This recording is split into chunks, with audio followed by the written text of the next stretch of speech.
A receptionist told him he didn't belong in the building minutes before he was supposed to close on a $42 million deal. What happened next brought an entire company to its knees. The rain wasn't heavy, just enough to blur. The glass doors outside Holston and Royce Consulting in downtown Minneapolis inside. The marble-tiled lobby, fluorescent lights buzzed overhead, and a faint scent of fresh espresso hung in the air. People in tailored jackets clicked past with earbuds in and phones glued to their palms. Everyone looked like they had somewhere important to be.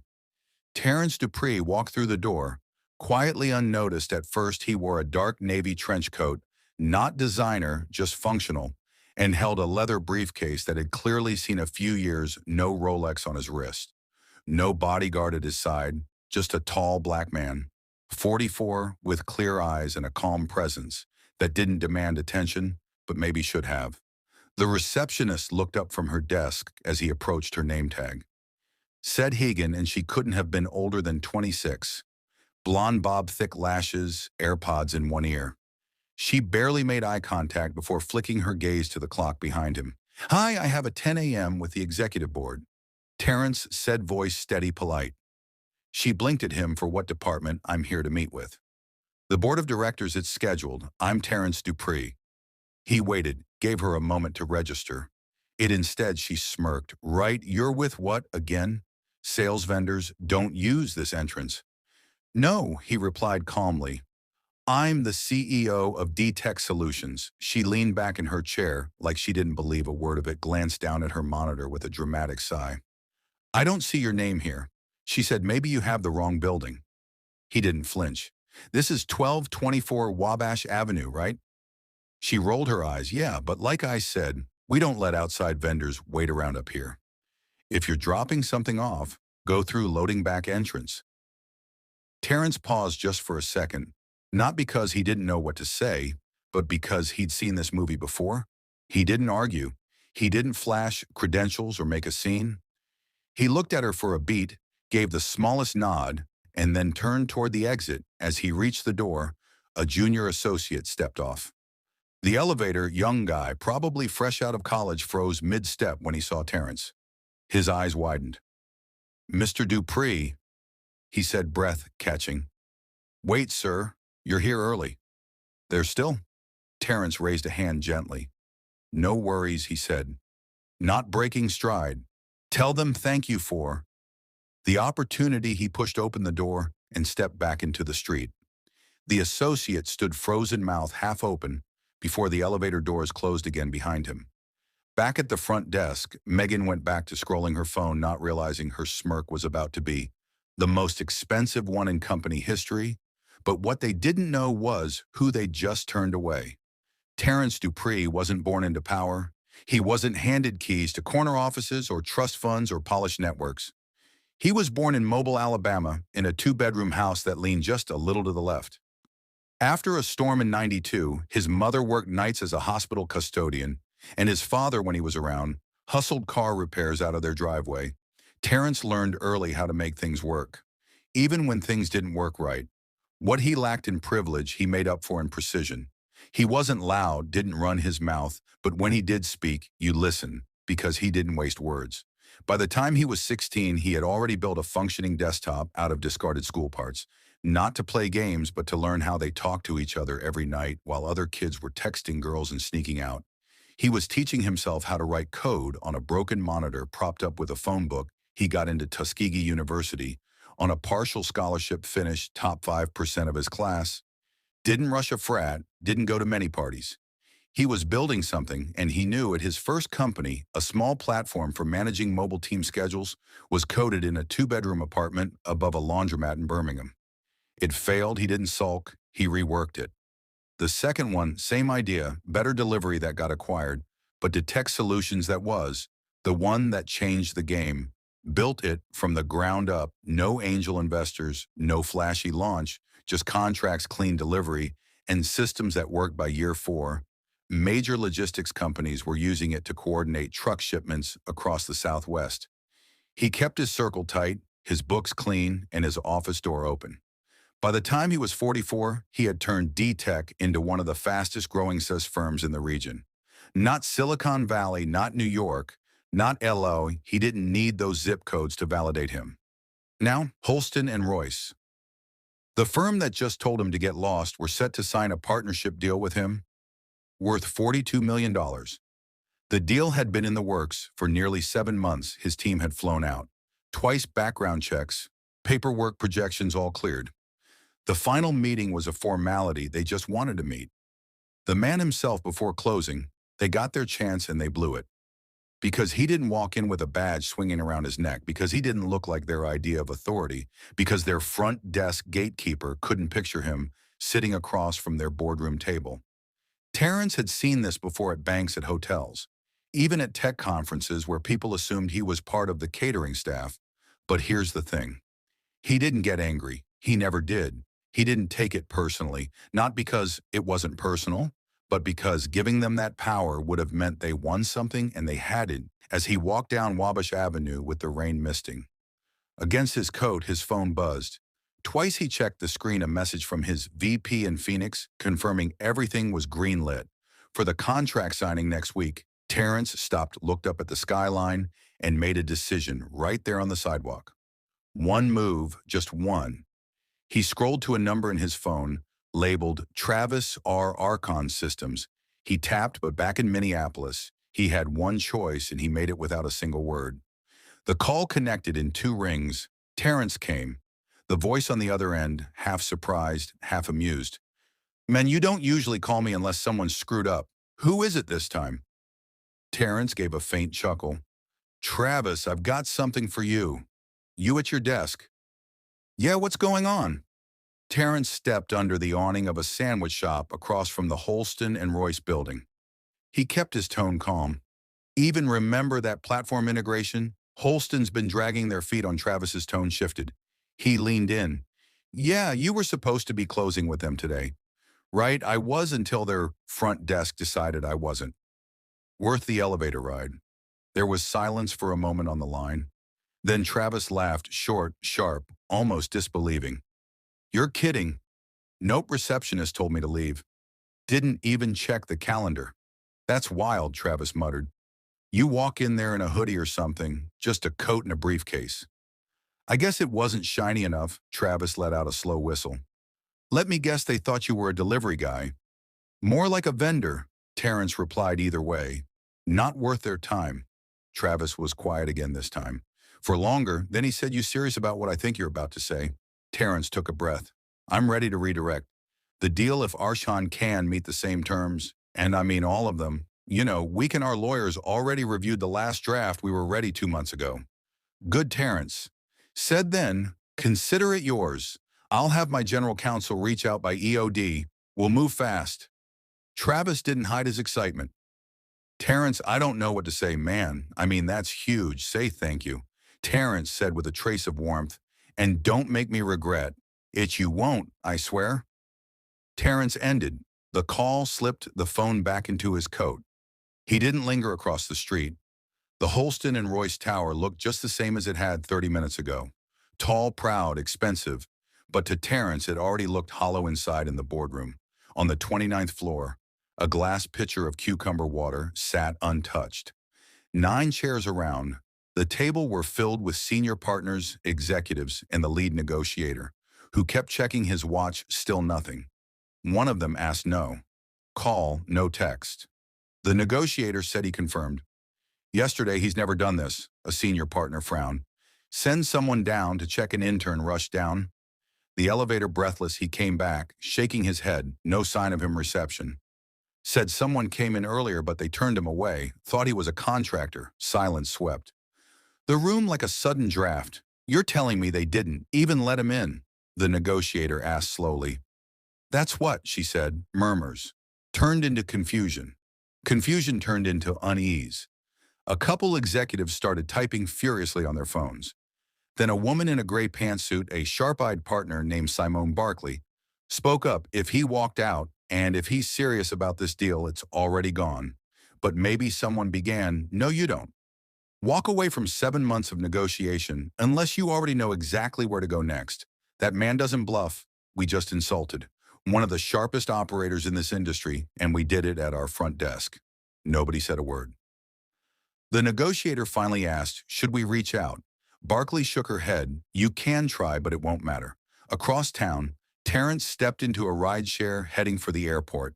As the car pulled away from the curb, he didn't look back. He knew what came next, and he didn't need to see. It happened to feel it, but the boardroom upstairs was still waiting. Unaware their moment had already passed by the time Monday morning rolled around. Halston and Royce's boardroom didn't just feel tense. It felt electric in all. The wrong ways. Nobody had heard from Terrence Dupree. No emails, no calls, no. One on his team was replying either, not even a cold, we've decided to move in, another direction, nothing, silence. The receptionist Megan was back at her post, sipping a cold brew through a green straw, tapping through photos from her weekend brunch. She glanced at the revolving doors once or twice, waiting to see the man from Friday. Deep down, she thought, maybe he'd return. Maybe he'd come crawling back with an apology or some delivery paperwork, but nothing upstairs in a tense internal meeting. The firm's leadership team tried to spin the no-show into a temporary hiccup. Maybe he had a personal emergency, one partner said. Maybe he's trying to pressure us for better terms, said another. Simone Barkley, calm and sharp as ever, shook her head. Terrence Dupree doesn't play games like that. If he's gone quiet, it's not by accident that afternoon. The confirmation came. Archeon Systems, Halston and Royce's closest competitor, posted a formal press release. We are thrilled to announce a strategic integration with the Tech Solutions, the leading logistics optimization platform in the Midwest. This partnership marks a pivotal moment in the industry. The email hit inboxes at 2:03 p.m. By 2:15, the boardroom was dead, silent, nobody spoke. Someone actually dropped their pen. A senior advisor, gray-haired and tight-lipped, pushed his chair back and muttered, well, that's the damn ball game. Someone turned to Simone. Can we claw it back? Simone didn't blink. You can't uninsult a man like that downstairs. Megan still had no idea. It wasn't until later that evening, after her shift during a drink with her friend from HR, that she learned who Terrence really was. Her friend leaned across the table, lowered her voice. You know that deal we were working on for like half a year? Yeah, the tech thing, that was the guy. You turned away on Friday. Megan blinked. No way. That guy, her friend nodded lips. Tight, he's worth more than our entire quarterly profit. You told him to get lost. Megan laughed, nervous. Okay, but he didn't say he was that important. He did, Megan. You just didn't listen. The next morning, HR started sending emails about front-facing personnel, protocols, and gatekeeping sensitivity training. Megan was pulled into a meeting by a supervisor who used words like reputation damage and public perception. She kept asking, how was I supposed to know? But nobody had a good answer, because that was the problem. Meanwhile, Terrence was already deep in talks with Archeon's executive team. He had moved fast, signed within 3 days. The partnership gave Archeon access to DTEC's proprietary scheduling AI, an advantage that immediately set them leagues ahead of Halston and Royce clients. Started to notice one by one companies that had relied on Halston for years began calling with questions, then cancellations, then silence in a span of 10 business days. Halston lost 3 major contracts in a prospective government pilot deal that had been 2 years in the making. Investors got nervous. Shares dropped 12 per 100 in a week. By Friday, one of the senior partners who had vouched for Megan's hiring quietly resigned. But the real consequences hadn't even begun to hit. The Monday after the stock dip, the office didn't feel the same. Executives who once greeted each other with handshakes now passed in silence. Hallway conversations ended when certain people walked by. Even the janitorial staff seemed to sense something had shifted. The receptionist's desk sat empty for most of the morning. Megan didn't show up. Word floated around that she'd been placed on unpaid leave pending review.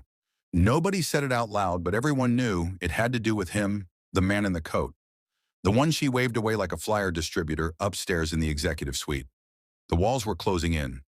The head of partnerships, Mark Keller, had spent the weekend doing damage control, reaching out to clients, explaining the unforeseen disruption in the DTEC partnership. But every call felt like chasing a Shadow One client from Des Moines. Didn't even wait for his pitch. You lost DTEC, the man said flatly. We'll be moving our business to Archeon. Click in 1 week. The firm had lost over $18 million in projected earnings, and there was no slowing down Simone Barkley. Sat quietly at her desk, scrolling through LinkedIn. She knew this moment would come, not just because of the blunder, but because of what it exposed. Their arrogance had always been their secret weakness. They built success on pedigree connections, the right image, but somewhere along the way, they forgot that real power didn't always wear a three-piece suit. Simone had been the one to push for Terrence's deal from the start. She respected what he'd built. She admired his silence, his restraint, and now watching it all fall apart, she couldn't even say she was surprised. The press caught Win Next One blog out of St. Paul. Broke the story tech giant D-Tech walks away from major deal after being snubbed in lobby signs with competitor instead. The headline went viral within hours. Business outlets picked it up. Reddit forums dissected it. Twitter blew up with hot takes most people didn't know. Terrence personally, but they all had a story like his, a time they were judged, dismissed, underestimated, and now the internet had found its folk. Hero people started digging into Megan's old posts, screenshots surfaced, nothing outright cruel, but just enough sarcasm, just enough tone to light the fire. Halston and Royce tried to put out the flames. They issued a vague statement about reevaluating internal procedures and strengthening inclusivity efforts. But nobody cared. The damage had a face and a name. Terrence Dupree, however, never said a word publicly. No statements, no press tour, no tweets, just silence in that silence. Said more than any speech ever could by the end of the month. The firm's top two clients had pulled their contracts. A third one from Cincinnati was in negotiations with Archon, citing confidence concerns behind closed doors. Senior leadership had a different conversation. They blamed each other. Some wanted heads to roll. Others called for a total rebrand. Mark Keller resigned that Thursday, effective immediately, and Megan, she was quietly let go. No farewell email. No HR send off, just a manila envelope and a short walk to the elevators. She didn't look angry when she left, just stunned, as if the weight of it hadn't really landed until the doors closed behind her. But everyone else knew it. The dominoes had fallen, and the hands that tipped them didn't belong to someone loud or angry. They belonged to someone quiet, someone who didn't need to scream to be heard. But the final blow came from the most unexpected place. 2 months later, just as Minneapolis was thawing from a stubborn March, cold Terrence Dupree returned. He didn't announce it. No emails, no calendar invites, no cameras. He walked in through the same glass doors, wearing the same dark coat, carrying the same worn briefcase, only this time the security guard on duty stood up as soon as he saw him and radioed upstairs within minutes. Someone from the executive floor was on their way down to meet him. Terrence didn't speak to the front desk.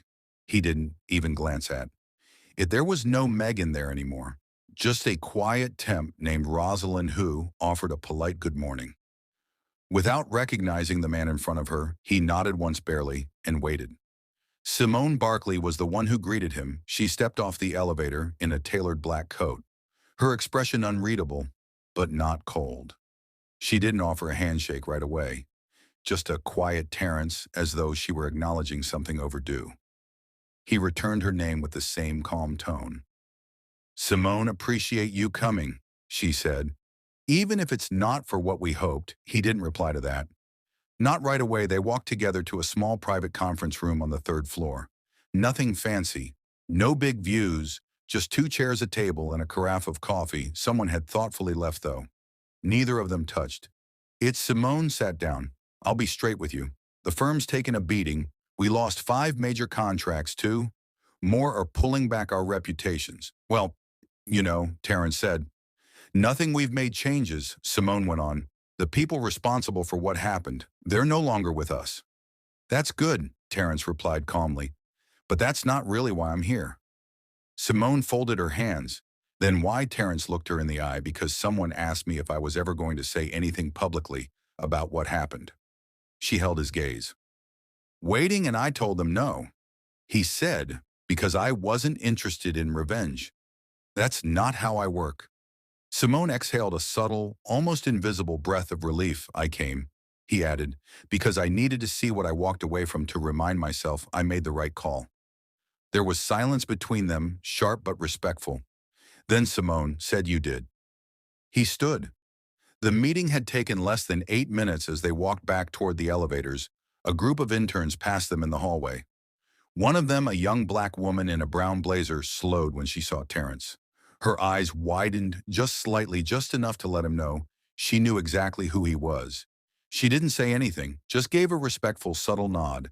He returned it back in the lobby as Terrence moved to the flicked once toward the receptionist's desk.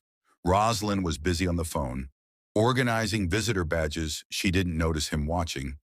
But the desk looked different now, not because of who sat behind it, but because of what it used to represent. He stepped out onto the sidewalk.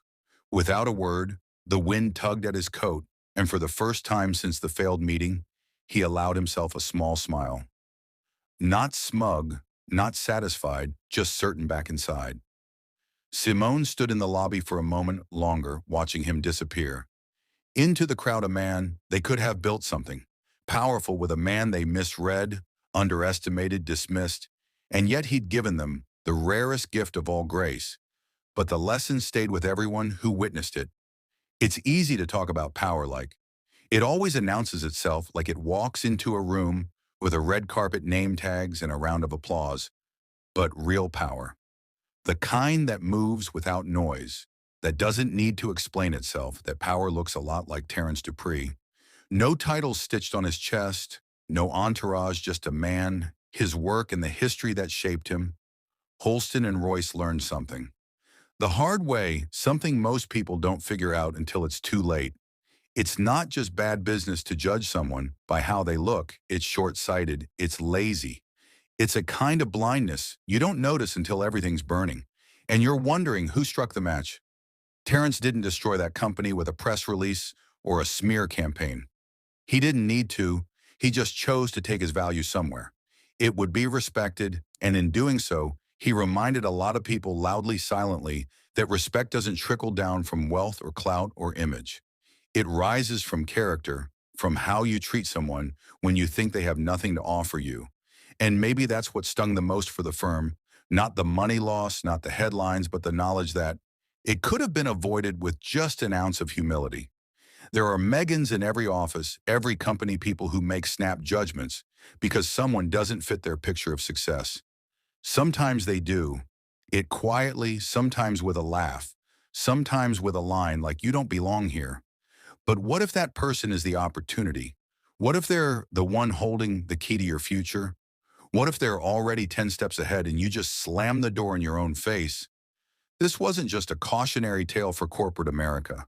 It's a lesson for all of us about decency, patience, and slowing down long enough to see people really see them, not for what they wear, not for how they speak, but for who they are and what they bring to the table. Because the truth is, character walks into the room long before credentials do. And if you can't recognize it, you don't deserve the benefits it brings. So the next time someone shows up looking different than you expected, pause, listen, ask, don't assume. Because the cost of arrogance isn't just financial. Sometimes it's your reputation, your partnerships, your future. And once it's gone, you don't always get a second shot. If this story made you think or hit close to home, don't scroll past, share it, talk about it. And if you haven't already subscribed, we've got more stories just like this, and every single one holds a mirror to the world we live in.